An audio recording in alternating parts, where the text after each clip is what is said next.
All right, so in our last screencast, we looked at how DNA is sequenced using those clever little dideoxynucleotides that are missing that 3' OH. Um, so what value is it to be able to sequence the DNA? And the answer is huge value for, to identify the coronavirus, COVID-19. Sequencing that genome helped develop a vaccine, helped us develop testing. That helped us enormously with that problem. And so what other benefits are there? Well, the Human Genome Project took place between 1990 and 2003, and the ambition of that was to sequence the entire human genome and figure out literally like what is the sequence of like A, G, C, T, G, G, A, C, C, G, T, A. What is that sequence for the human species? What parts of our genome are identical? Because we're all humans. What parts vary because there's genetic variability within us. And so it's this massive undertaking, but they did it. They sequenced it. It's out there and available on public databases to be used by researchers everywhere. What did it tell us? Well, a lot of interesting stuff. So one interesting, surprising outcome was that genome size actually varies dramatically by species. So when this first started, people kind of, I think, snobbishly perhaps, thought, well, humans are much more complex than most other animals, therefore we must have more DNA than other creatures. Turns out that's pretty wrong. In fact, here's kind of an estimate based on the type of group of the range of the size of the genome, ranging from very large to relatively small. And you can kind of see like algae, fungi, nematodes, plants, mollusks, all the way up to mammals. Humans, there's our little mark on the board, and you can see there's really no pattern. I mean, the only real pattern is that eukaryotes tend to have more DNA than prokaryotes. It's not really true that the more complex the organism, the more DNA it has. In fact, the humble amoeba, here's the amoeba, single-celled critter, just looks like a blob. It looks like you just made a spit wad and just slammed it into the sidewalk. That's what an amoeba looks like, and yet it has way more DNA than humans do. So genome size it varies a lot, and there doesn't seem to be any kind of pattern to what you'd expect. There were also far fewer genes than we expected. When the Human Genome Project first began, scientists estimated that there'd be about 100,000 genes in the human genome. And then as they continued to sequence and study and analyze, the estimates for how many genes there were dropped quite dramatically. And in fact, we expected between 50 and 100,000 genes, but now we know there's roughly 21,000, which is about the same amount of genes as this humble C. elegans, which is this tiny little worm that is commonly studied in biology. And so that surprised people. And we know that alternative mRNA splicing allows us to make way more proteins than our number of genes would suggest. And so that kind of accounts for the gap between initial estimates and the ultimate results. There was also a lot more non-coding DNA than expected. So, we always kind of thought, well, DNA codes for stuff, it's going to make protein. And lo and behold, the actual coding part of DNA in humans is this little purple sliver. It's pretty tiny. All this other stuff is other stuff. So what's this non-coding stuff? Well, we've already discovered some of it. There's these introns and regulatory sequences that we talked about in quite a bit of detail in our last chapter. That makes up 24%. There's some repeat sequences. So an example of a repeat sequence would be the centromere, that little band of DNA where the sister chromatids attach. Remember that stuff? That centromere is kind of a repeat sequence that's in there. Transposons are these strange sequences that can actually move to different locations within the genomes. They like splice themselves out and move to a different location. And we don't really understand exactly what's going on or why they do this, but that was a pretty incredible finding. A woman named Barbara McClintock discovered this, I think in the 60s or 70s, 1960, 70 area, and everyone thought she was nuts and there was some sexism involved. Well, why would a woman think such a ridiculous thing? But she held firm and she was right. And anyway, it's kind of an interesting story. Another repeat sequence are telomeres. So what a telomere is it's a repetitive sequence at the end of a chromosome. And their job is to stabilize the chromosome ends and prevent their shortening during DNA replication. What? Why would they shorten during DNA replication? Well, here's the problem. You may remember that the lagging, if this is the parental strand of DNA, in order to copy the DNA, we need to lay down an RNA primer. Well, once that, normally, like this primer, for example, is ultimately going to be replaced by DNA. But the primer on the very end, there's no way to replace it. And so that actually gets shortened. And so the next time that cell divides, it actually is short a little bit of DNA. And so then, the next time it replicates, we're going to lose a little bit more. And then the next time we're going to lose a little bit more. And then the next time a little bit more. And so this is a problem. And so to deal with this, cells cap the chromosomes. The DNA at the end of the cell are these just kind of repeat sequences. Essentially, it's non-coding, just junk DNA that we don't really need. For any coding purpose. And what that means is that when we lose those little bits of DNA at the end, we're just losing those nonsense sequences, those junk sequences that don't really matter anyway. So the telomeres are actually really important. Eventually, though, the telomeres get shorter and shorter and shorter. Here's the telomeres originally, and here they are getting shorter. And eventually, yes, functional DNA is actually going to be damaged. And at that point, the cell is going to recognize that at one of those cell cycle checkpoints. It's going to be like, hey, wait, there's something wrong with this cell. It's not working right. And so it's going to be signaled to die. Programmed cell death, you remember what that's called? Programmed cell death? Apoptosis.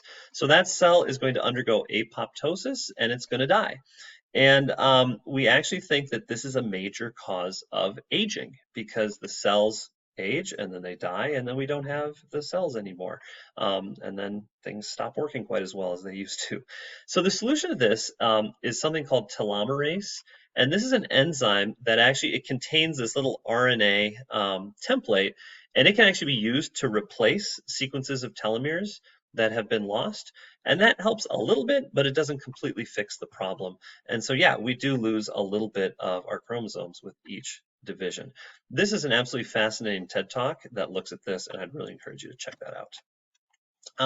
Final finding from the Human Genome Project was not surprising really to anybody, which is that prokaryotic genomes are very simple. They're mostly coding. There's some regulatory sequences, but nowhere near as much going on there as in eukaryotes. So I want to talk about just a few final techniques that have come out of genetic engineering that are kind of interesting. Cloning is the idea of producing a genetically identical organism from a single cell of another.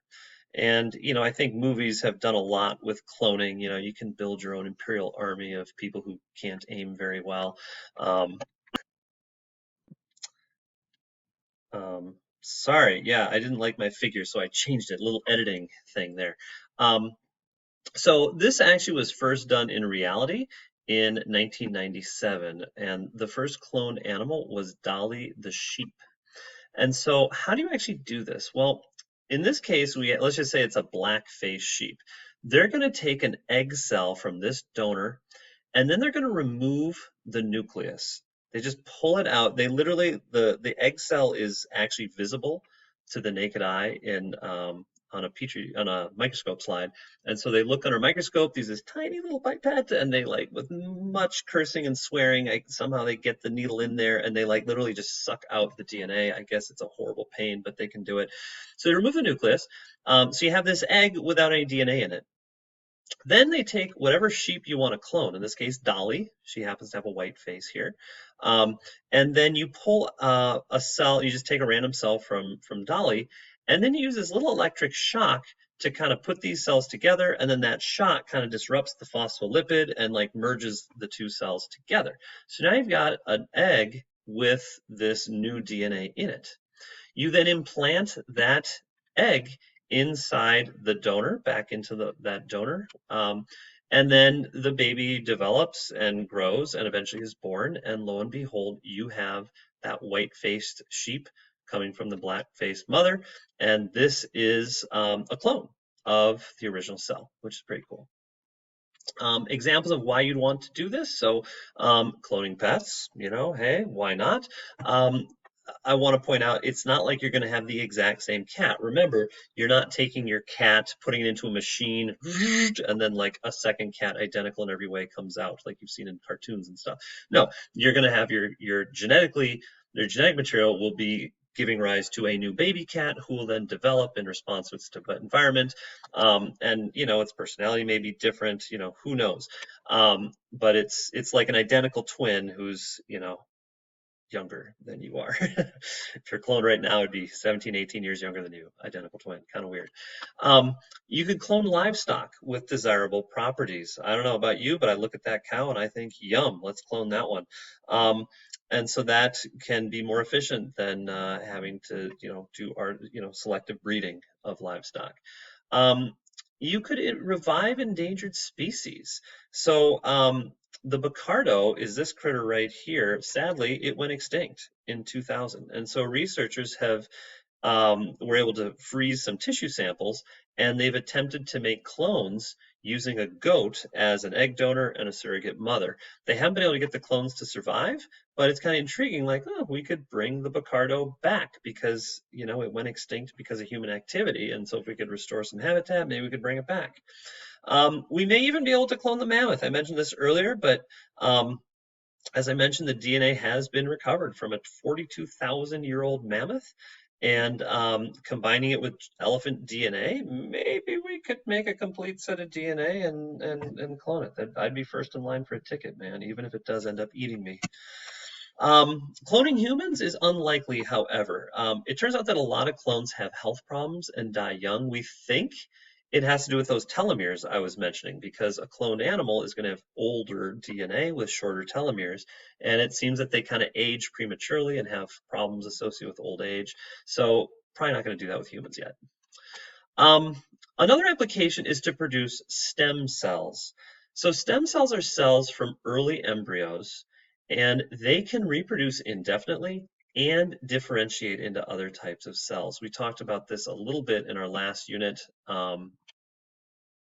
about how they're very flexible in their development.